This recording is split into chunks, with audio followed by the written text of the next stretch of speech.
Christmas card. Christmas ആയാൽ പിന്നെ Christmas കാർഡിന്റെ ഒരു മേളം തന്നെയാ.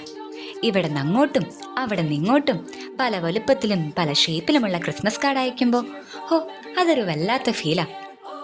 ഇപ്പൊ എന്ത് ക്രിസ്മസ് കാർഡല്ലേ, എല്ലാം വാട്സപ്പ് മെസ്സേജസ് അല്ലേ.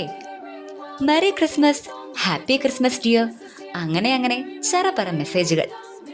എങ്കിലും ചുരുക്കം ചിലർ ഇപ്പോഴും ക്രിസ്മസ് കാർഡൊക്കെ അയക്കാറുണ്ട് കേട്ടോ.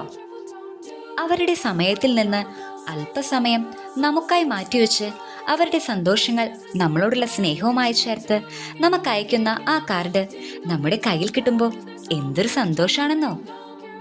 നമ്മൾ പോലും അറിയാതെ ആ കാർഡൊന്ന് തുറക്കുമ്പോൾ നമ്മുടെ മുഖത്ത് ഒരു പുഞ്ചിരി വിരിയും. നമ്മളും ഇതുപോലെ തന്നെ ആവണം. മറ്റുള്ളവരുടെ ജീവിതത്തിലേക്ക് സന്തോഷത്തിന്റെ സന്ദേശം എത്തിക്കാൻ നമുക്കും കഴിയണം.